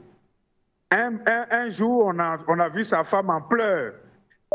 Ce même militaire a été arrêté, manu militari, et il a été envoyé à une destination inconnue. Jusqu'à aujourd'hui, on ne sait pas où le lieutenant Bawa il se trouve. Sa femme a dénoncé, la femme a tellement dénoncé, elle a eu un choc qu'aujourd'hui, cette dame-là ne vit plus, elle est décédée. Donc aujourd'hui encore, même le leader de la société civile, qui a marché contre la vie chère, Zadig Guillaume, a été arrêté de la même manière, torturé, on a vu les photos. Ils disent pourquoi celui qui a été arrêté la dernière fois, là, le communicant Gala Goulebi, pourquoi il a publié les photos et il a fait une fausse information. C'est ce qu'on nous a fait savoir. Voilà pourquoi il a été arrêté. Donc on dit Gala Goulebi a fait de l'incitation à la violence et il a fait une divulgation de fausses informations. Mais le problème est que vous allez jusqu'à Bergerville, à la périphérie d'Abidjan, à son domicile, nuitamment, avec des hommes encagoulés. Pas les policiers, pas les gendarmes, mais des hommes encagoulés qui ils s'emparent d'un citoyen et ils l'envoient à l'hôtel Sebroco, le camp de torture. C'est parce que la population a commencé à critiquer qu'on a retrouvé les traces de Gala Goulebi, qu'il a été placé sous mandat de dépôt. Mais ce n'est pas comme ça que les choses se passent en Côte d'Ivoire. Un monsieur qui a commis une infraction, on lui donne une convocation et puis il répond à la convocation. Mais on ne peut pas arrêter des gens comme ça, de cette manière. Et Ouattara trouve ça normal. On dit oui, il a fait de l'incitation. Mais ce que Ouattara oublie, il fait 2 poids 2 mesures. Nul n'est au-dessus de la loi. Ça, nous sommes d'accord là-dessus. Mais on a vu Abdoulaye Wassa. Abdoulaye Wassa est un membre du RHDP. On a vu Abdoulaye Wassa prendre une substance, on ne sait pas si c'est le sang, et il a fait ça devant la résidence de M. Bédier. Il n'a jamais été inquiété. Il se retrouve en Côte d'Ivoire ici.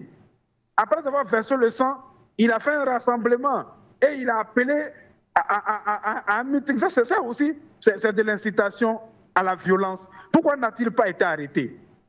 Ou bien le procureur trie les gens, il arrête certaines personnes et laisse d'autres. Ça, c'est très grave. On a vu également Al-Mustafa, un membre du RHDP, qui a volé, qui a été jugé et condamné par la justice, mais qui est en liberté. Qui est en liberté. Il jouit de toutes les grâces du pouvoir. Et il est là. Donc, nous interpellons les gens. Il faut qu'ils fassent les choses correctement. Le pouvoir n'est pas éternel. Le pouvoir n'est pas éternel. Le président Laurent Gbagbo avait le pouvoir hier avec tous ces gars. Un jour, ils l'ont perdu. Un jour, le RHDP, mettez dans votre tête que vous perdrez aussi le pouvoir. Est-ce que si on vous arrête de cette même manière-là, est-ce que c'est correct? Vous avez dit que vous avez fait la rébellion pour que la Côte d'Ivoire soit un état de droit, que Laurent Gbagbo ne faisait pas le droit, qu'il confisquait le pouvoir, il faisait du népotisme. Mais aujourd'hui, c'est plus grave. Vous avez dit que 7 000 milliards était trop et que si vous venez, vous allez réduire la dette extérieure. Mais aujourd'hui, nous sommes à 33 000 milliards de détournements en un point fini. Et on nous présente des ponts et routes, on dit qu'on travaille. Mais quand même, soyons sérieux, vous ne pouvez pas continuer à arrêter des citoyens comme ça. On ne peut pas parler. Nous sommes sur écoute partout, mais ce n'est pas bien. Vous avez peur de quoi? Vous avez peur de quoi, chers membres du RHDP? Que vous le voulez ou pas, le pouvoir, vous allez le perdre. C'est Dieu qui donne le pouvoir, c'est Dieu qui l'arrache. Vous allez le perdre. Vous protégez quoi? Vous confisquez quoi? Vous arrêtez les gens, vous voulez arrêter tout le monde. Mais c'est grave ce que vous êtes en train de faire. Je sais que vous suivez Foyu Média, moi je m'adresse à vous directement. Si un individu a commis une infraction, vous lui donnez une convocation. Il va répondre à la convocation. Pourquoi vous venez enlever les gens comme ça nuitamment? Aller les trimballer partout, on ne sait même pas où ils se trouvent. Les familles ne savent même pas où ils se trouvent.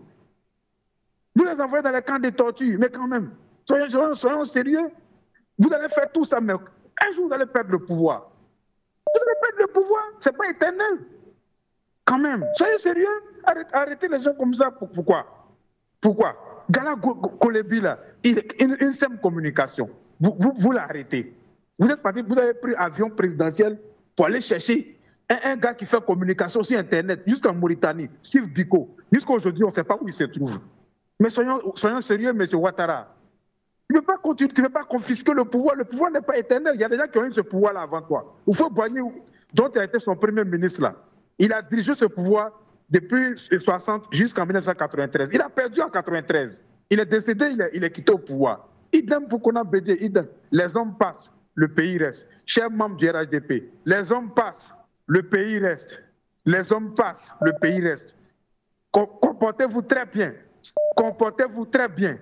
Si Ouattara ne se comporte pas bien, lui et les membres du RHDP, c'est pourquoi vous avez peur de perdre le pouvoir. Vous êtes là, oui, telle personne ne sera pas sur la liste, oui, on va faire ceci, il y a une condamnation. Mais vous allez tomber forcément. Forcément, vous allez tomber. Parce que quand tu diriges mal un peuple, là, à tous les coups, il y a ce qu'on appelle le karma. Le karma, là, ça bat sur toi.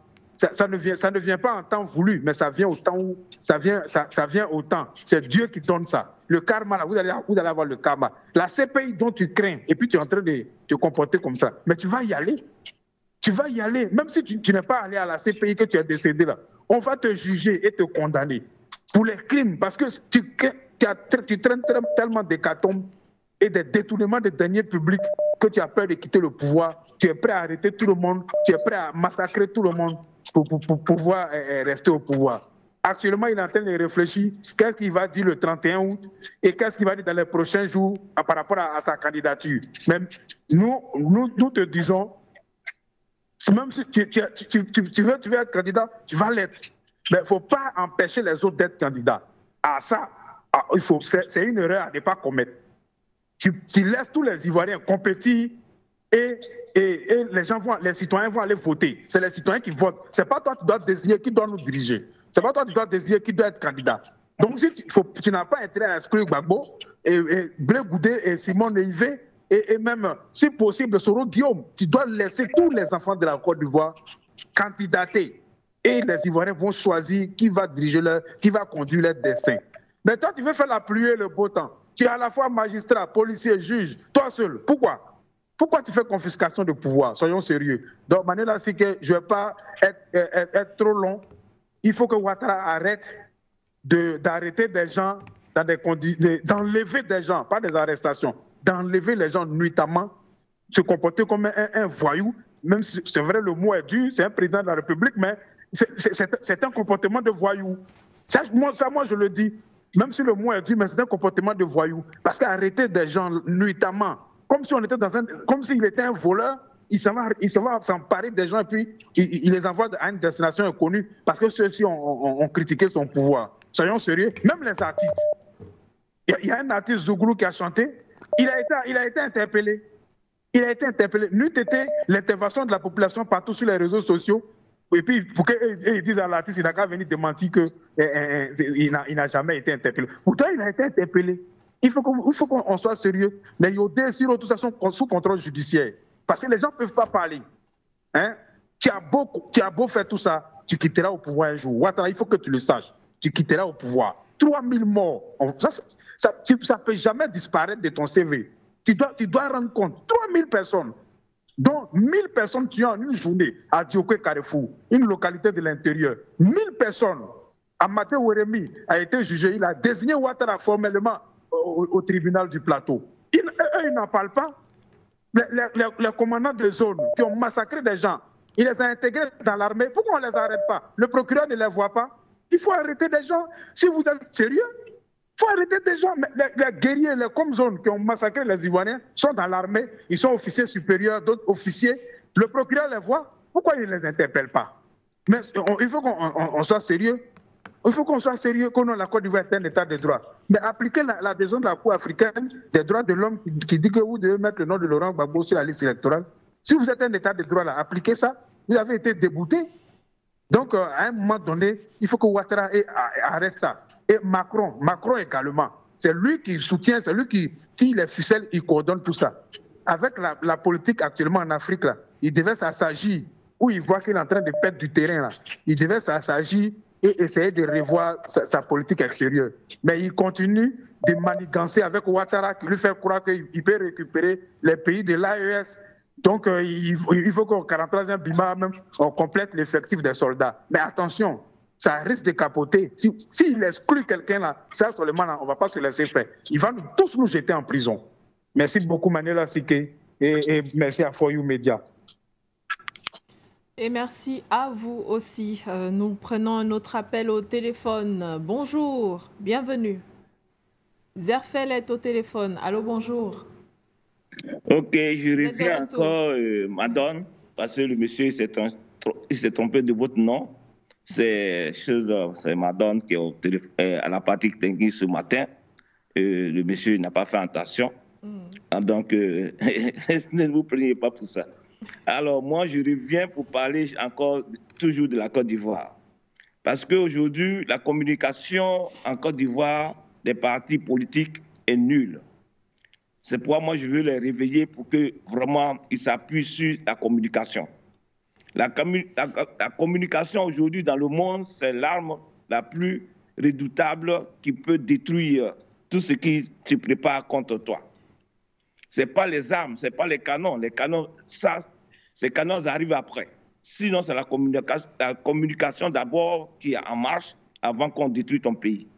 Alors, c'est pourquoi moi, je demande aux opposants, et comme dans le PDCI, tout récemment, la semaine passée, ils ont été humiliés sur un plateau de télévision, leur porte-parole. C'est-à-dire que quand je dis qu'ils ont été humiliés, parce qu'il y a des gens, des sous-traitants qui étaient sur ce plateau, qui n'avaient pas le respect de leur supérieur, les dévanciers, qui ont d'abord tracé les sillons de ce pays avant qu'ils arrivent. Parce qu'aujourd'hui, on parle de politique et de la démocratie, donc on n'y a plus de respect.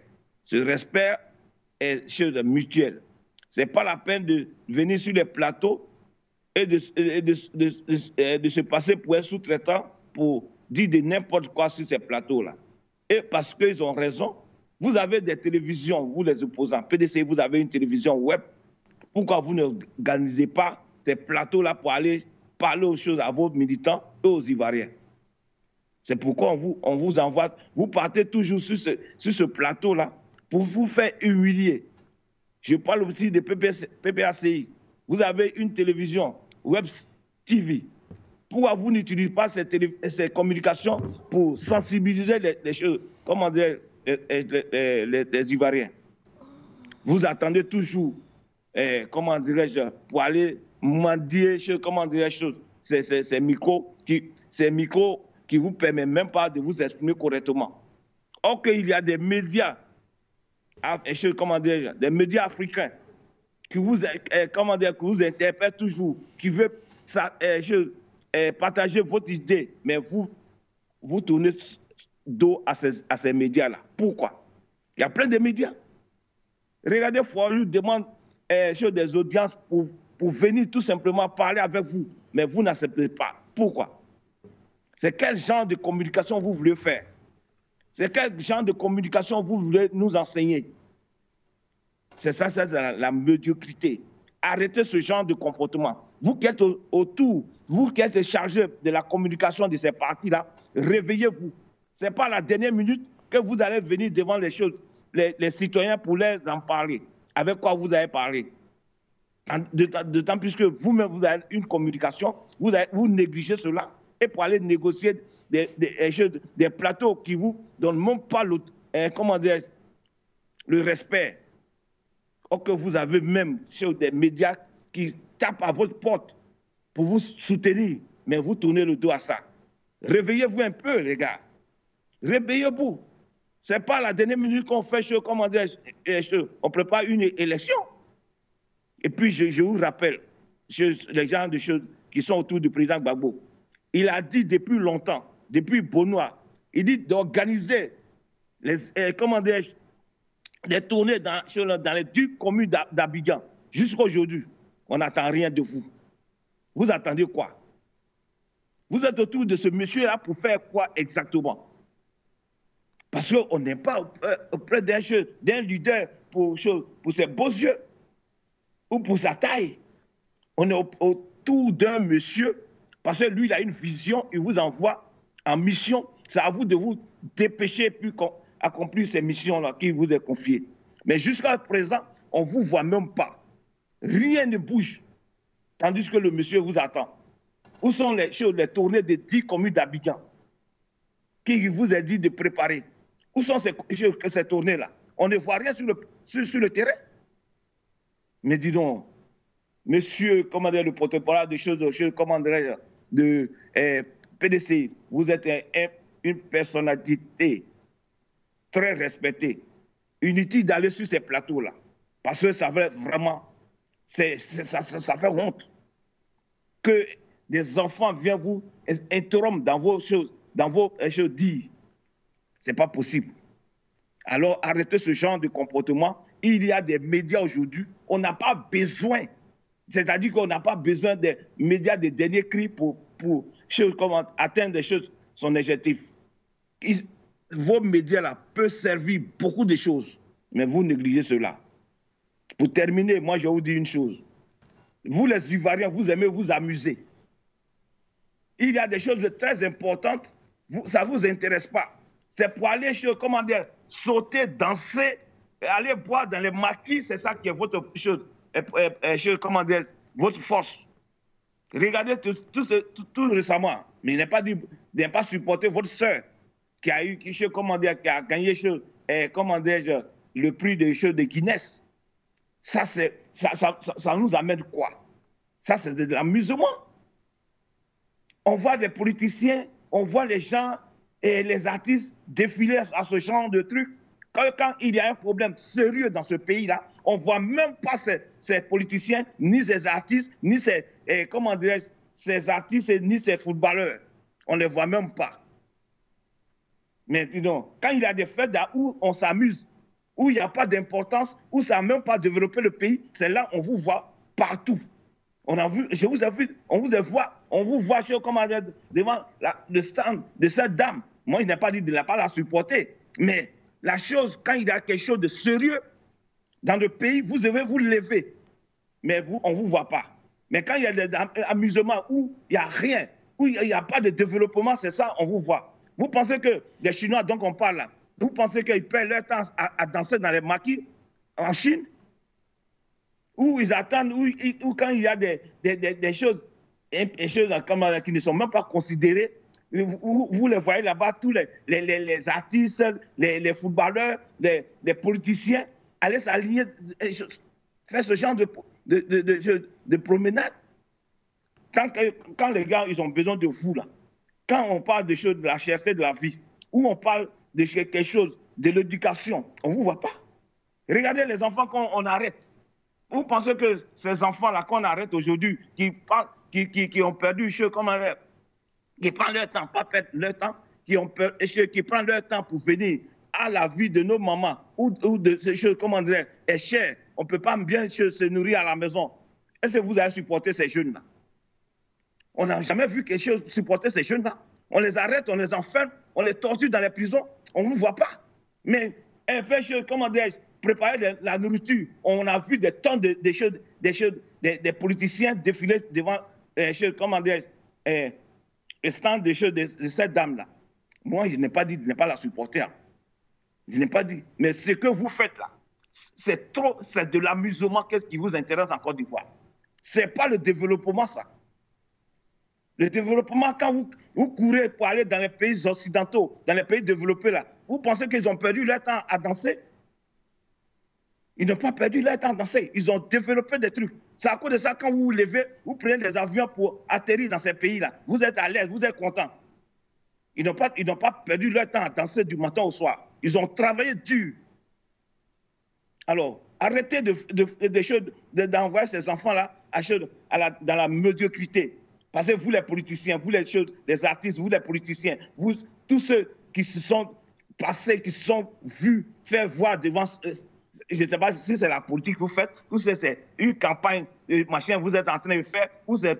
Je ne sais pas. C'est que... Moi, je ne sais pas ce que ça apporte à la Côte d'Ivoire aujourd'hui. Je ne sais pas. Qu'est-ce que ça va ajouter à la Côte d'Ivoire? De l'amusement? Oui, on a fait la CAN, on a gagné la CAN, mais c'est fini. Les Allemands, ils ont gagné combien de fois la Coupe du Monde? Le Brésil, combien de fois ils ont gagné la Coupe du Monde? Vous pensez qu'ils ont perdu leur temps à danser tous les jours parce qu'ils ont gagné la Coupe du Monde 4 fois, 3 fois? Arrêtez ça un peu. Vraiment, il faut que les choses se passent. Parce que l'année prochaine, là, on ne va pas vous laisser les baskets. Ça, c'est clair. Moi, surtout, je serai sur vous du matin au soir. Si le temps me permet, comme les mercredis, sur For You, qu'on a donné la liberté à chaque appelant de dire ce qu'il peut dire, ce qui dans son esprit, qu'est-ce qu'il peut développer, qu'est-ce qu'il peut dénoncer dans son pays-là. Moi, je vais le faire tous les jours. Alors, je m'arrête là. Encore, je dis merci à Madone, et je dis Madone, et à la grande dame qui est là ce matin sur le plateau.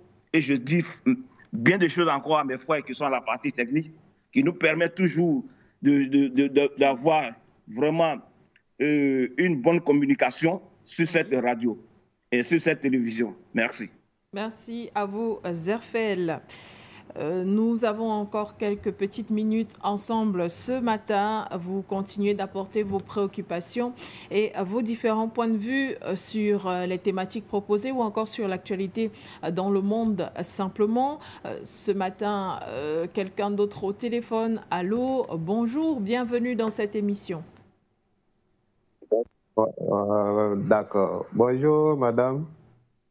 Bonjour, For You TV. Bonjour à tous les panafricains. Bonjour l'Afrique.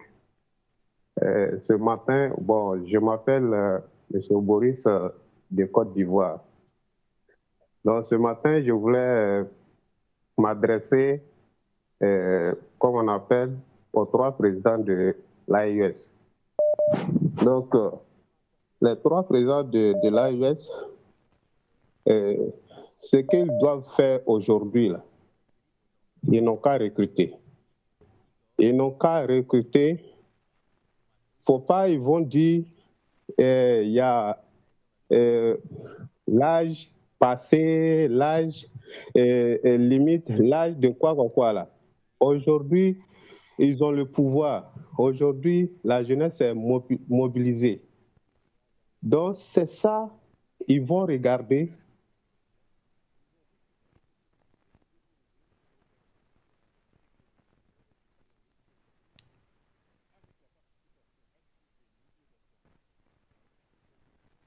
Prendre position à pays là. Moi, en tout cas, je voulais dire aux 3 présidents que l'armée qui est là, c'est insuffisant. Donc, ils n'ont qu'à tout faire pour avoir une armée qui est en tout cas grande une armée de 3 millions à 4 millions et quelques choses dans l'espace AUS. D'ici 5 ans, ils n'ont pas à voir ça. Parce que si tu n'as pas d'armée, même si tu as les armes, c'est zéro. Donc vraiment, il ne faut pas, ils vont s'asseoir pour critiquer les voisins, les Français, les Occidentaux. Non, moi je vois ça, tout ça là, c'est zéro quoi. Ils n'ont qu'à recruter les jeunes. Ils n'ont qu'à recruter les jeunes. Même ceux de 40 ans, 45 ans peuvent toujours servir. Voilà, tu as fait 5 ans de choses, de service à l'armée, c'est beaucoup. À 45 ans, si tu n'es pas malade, si tu es en bonne santé, tu peux servir. Tu peux servir 5 ans et puis bon, tu prends en retraite.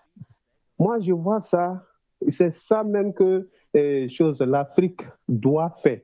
Même si les autres ne veulent pas faire, mais toi, vous les 3 présidents là, faites ça pour montrer aux autres qui ont toujours peur de faire là. Ils vont pour qu'ils reviennent à la raison. Parce que si tu n'as pas d'armée, tu n'es pas considéré. C'est vrai que la Russie veut nous aider à former une bonne armée et aider aussi à lutter contre les terroristes. Mais la Russie ne sera pas là tous les jours. Vous voyez comment elle contrait en Ukraine. Donc, c'est ça qu'il faut faire d'abord. Donc, pour moi, les 10 000 soldats recrutés, 20 000 soldats recrutés, c'est insuffisant. C'est pas bon. Recruter. La jeunesse est là pour ça, parce qu'ils sont là pour dire vraiment, moi, je suis armé. Même les Waïyans au Burkina, vous voyez, les gens là veillent 24 heures sur 24. Ce n'est pas une armée, ça. Donc, parmi ceux-là, on peut aussi gagner des choses, des personnes, en tout cas, bien motivées pour, en tout cas, faire le travail que l'Afrique a besoin. Donc, vraiment, moi, je demande aux 3 présidents que vraiment, ils n'ont qu'à voir ce côté-là. Et vraiment, je rends hommage à cher docteur Nyam Timba, parce que nous, on n'est pas allé loin à l'école. Mais c'est lui qui nous fait partir à l'école maintenant. Vraiment, ce monsieur-là, avec tous ses amis qui viennent au panel, vraiment, je leur dis merci. Aujourd'hui, c'est Noël. Donc, je souhaite une bonne fête de Noël à tout le monde. Donc, voilà ce que je voulais dire à nos chefs d'État africains. Il ne faut pas, ils vont s'asseoir pour dire la CEDEAO a fait comme ça, la CEDEAO, recruter les jeunes là, et recruter les jeunes. Moi, je suis de l'AUS. Voilà. Donc, vraiment, je vous remercie. Et c'est nous qui vous remercions également pour votre appui, pour votre soutien envers notre média et vos différentes participations. Merci à tous d'être avec nous ce matin. Nous poursuivons notre programme avec quelques minutes au standard encore. Un appel nous annonce-t-on. Bonjour et bienvenue à ce programme matinal. Oui, c'est Fabien Média. Allô, bonjour, vous êtes en direct. Oui, bonjour. S'il vous plaît, moi, je voudrais intervenir par rapport à la situation de la Côte d'Ivoire. Je voudrais rappeler aux Ivoiriens que Ouattara est un ennemi de la Côte d'Ivoire. Il faut qu'il se réfère, qu'il prenne les intérêts de la Côte d'Ivoire en compte au détriment de son intérêt personnel. Alors, c'est tout ce que je voudrais dire. Merci, je vous remercie. Merci à vous aussi. On rappelle à nos téléspectateurs les règles pour être bien entendu, bien écouté et pour bien nous recevoir lorsque vous appelez. Éteignez votre poste récepteur afin que l'écoute soit agréable pour ceux qui nous regardent à la maison et pour nous également ici sur le plan technique. À présent, nous poursuivons notre programme. Il nous reste peut-être 7 minutes encore à passer ensemble, à attendre vos préoccupations ou alors à les écouter simplement. Et on nous annonce quelqu'un au téléphone. Allô, bonjour. Bonjour madame et bonjour à l'équipe de For You Media. Vraiment, je voudrais m'excuser et demander, c'est une doléance que je fais. Les intervenants, vraiment, si on peut donner une temps limite pour qu'il y ait le maximum de personnes qui puissent intervenir. Parce que quand vous prenez tout le temps comme ça, bon, pour pouvoir parler là, ça fait que d'autres personnes n'arrivent pas à dire ce qu'ils ont envie de dire. Et puis bon, c'est pas intéressant. Merci beaucoup pour ça. Mais maintenant, concernant la Côte d'Ivoire, vraiment, j'ai écouté un de mes compatriotes. Vraiment, c'était un véritable cri de cœur qu'il a lancé à l'égard de nos dirigeants. Vraiment. Parce que nous vivons une période vraiment difficile et sensible. Depuis 2010, là, la situation devient de plus en plus intenable dans ce pays-là. Pas parce que il y a autre chose, mais c'est à cause de nos dirigeants, à cause de leur méchanceté, à cause de la malhonnêteté, à cause de tout ce qui est comme dérive qui se vit en Côte d'Ivoire ici. Voyez-vous, sur le plan ce qu'on appelle judiciaire même là, le comportement de notre nation, le comportement de nos dirigeants reste à désirer. Et ça fait vraiment peur. Ça fait vraiment peur. Ce n'est même pas encourageant. Ce n'est même pas du tout encourageant. Des personnes qui sont enlevées nuitamment de chez eux, des personnes qui sont amenées, on ne sait pas où est-ce qu'on les amène. Ce n'est pas une justice. Ce n'est vraiment pas une justice. Ça, c'est digne ça, c'est des pratiques mafieuses. Et il y a quelqu'un qui disait que oui, mais la Côte d'Ivoire, c'est un pays mafieux. Mais ça donne raison vraiment à la personne qui le dit. Qui donne raison à la personne qui le dit. Quand il dit, il me dit, ouais, ton pays est un pays de narcotrafiquants. Mais ça donne raison à ces personnes-là. On ne peut pas enlever des personnes comme ça, notamment des choses, les emmener, on ne sait où. Voilà la chose qu'on appelle ce militaire dont le monsieur parlait. Sa femme, elle est morte. Le monsieur est en prison. Que deviennent ses enfants? Que deviennent ses enfants? Et tout ce qu'on faisait un peu d'humanisme là-dedans, ayant un peu un cœur humain. Hein, c'est vraiment pas, c'est déplorable en Côte d'Ivoire ici. Je vous assure, hein, c'est vraiment déplorable. Ce n'est pas dans une nation démocratique dans laquelle nous vivons. C'est vraiment, là, on subit toute forme de torture. Torture morale, torture physique, torture à tous égards. Et vraiment, c'est intenable. C'est vraiment intenable. Je pense qu'il n'est pas tard pour nos dirigeants, pour nos gouvernants. Je ne sais pas qu'est-ce qu'ils protègent, qu'ils ont peur de quoi, mais vraiment qu'ils essaient de revoir leur copie. Qu'ils essaient de revoir leur copie. Parce qu'à cette allure-là, c'est vraiment une profonde haine qu'ils vont créer dans le cœur des Ivoiriens. Et maintenant, quand ils seront plus au pouvoir, je me demande maintenant avec quel regard ils vont regarder les autres Ivoiriens. Hein, parce que, comme on l'a dit, vous ne serez jamais éternellement au pouvoir. Un jour, vous allez quitter le pouvoir. Mais la suite, c'est quoi?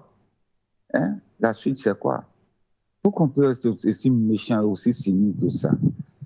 Vraiment, c'est vraiment triste. Hein? Et puis, c'est la triste réalité que nous vivons en Côte d'Ivoire ici. Et aussi, vraiment, excusez-moi, mais je voudrais vraiment parler de quelqu'un, mais vraiment, bon, j'espère que ce n'est pas l'endroit idéal. Mais vraiment, ce dernier, je ne vais pas le nommer, mais il va se reconnaître. Mais moi, je pense qu'un intellectuel de son acabit, là, c'est un déchet, c'est un déchet intellectuel en Côte d'Ivoire ici.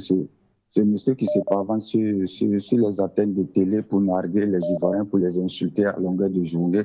Comme mon prédécesseur l'a dit, insulter l'honorable Brindoumi, ce n'est pas sérieux. Pas un enfant comme ça, tu vas te mettre à l'antenne pour insulter et vindiquer des hautes personnalités et des grandes personnes. Et ces énergumènes-là, eux, on ne leur dit rien, on leur déroule le tapis rouge. Mais quand il s'agit d'un simple Ivoirien qui triquette ou bien qui se plaint de quelque chose, lui, on l'enlève, on l'embarque et puis on l'amène à l'hôtel Sebeko pour le torturer. Vraiment que cela cesse vivement. Merci et puis beaucoup de courage à tous. Merci également à vous. Beaucoup de courage aux Ivoiriens qui étaient nombreux à nous appeler ce matin. Pour la plupart, parlent de la même actualité. On va prendre une dernière personne au téléphone pour participer à ce programme. Je vous dis bonjour et bienvenue.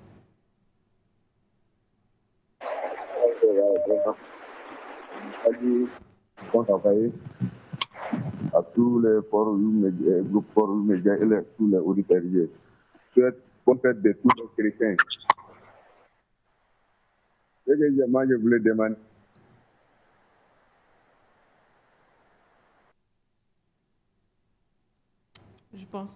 Je pense qu'on l'a perdu. On va essayer avec un autre. 2 lignes sont disponibles ce matin.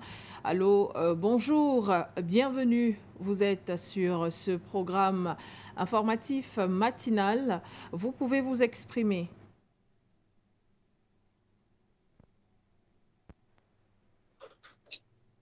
Est-ce qu'il est avec nous? Bonjour. Oui, bonjour. Je salue tous l'équipe de For You Africa. Et vraiment, ça fait 1 an.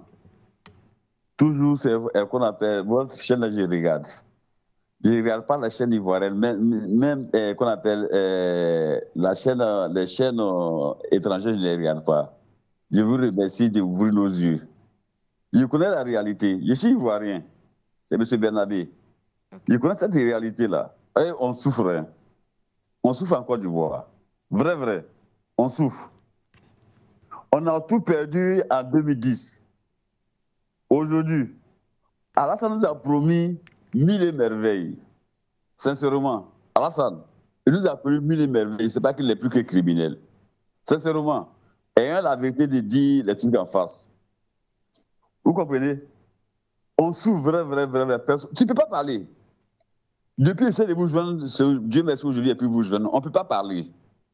Tu te manifestes, tu vas en prison. C'est dur, hein? Sauf Dieu peut nous aider. Sauf Dieu peut nous aider. Sauf Dieu peut nous aider. Je vous remercie beaucoup. Mais s'il y avait... Attends, il y a des trucs qu'on ne parle pas directement. Mais si on pouvait faire un coup d'état contre Alassane, vraiment, je remercierais Dieu. Je ne vous si on pouvait faire un coup d'état contre Alassane, je remercierais vraiment Dieu. La vie est très chère. Nos matières premières ont diminué considérablement. Monsieur Bernabé, je vous en prie. For You Media n'appelle pas au coup d'état. Des élections seront prévues en 2025. Vous pourrez changer de dirigeant si cela vous permet d'avoir une meilleure vie en Côte d'Ivoire, mais nous ne permettrons pas, je suis désolée, que vous appeliez au coup d'état contre Alassane Ouattara sur une chaîne aussi sérieuse que For You Media. Eh bien, c'était le dernier appel ce matin. For You Matin, c'est terminé. On se retrouvera certainement très bientôt pour une nouvelle édition. On rappelle quand même que ce matin, vous étiez nombreux depuis la Côte d'Ivoire à nous appeler pour décrier des situations aussi bien policières que judiciaires. Merci pour vos avis. Nous suivrons avec beaucoup d'attention cette actualité que vous avez dénoncée ce matin. Merci aussi à ceux qui se sont exprimés concernant les thématiques ont été mises sur la table dans la libre antenne. On parlait de la République démocratique du Congo et l'insécurité à l'est du pays. L'appel de Denis Sassou Nguesso du Congo-Brazzaville à négocier pour le président Félix-Antoine Tshisekedi à Tshilombo. Nous avons également parlé de l'AES et ce soutien de la Russie face à la lutte contre le terrorisme dans cette partie sahélienne de l'Afrique. Merci à tous pour votre aimable attention, votre préoccupation et votre soutien. For You Matin, c'est terminé. Restez avec nous. L'information et les programmes se poursuivent. Au revoir, Bamako.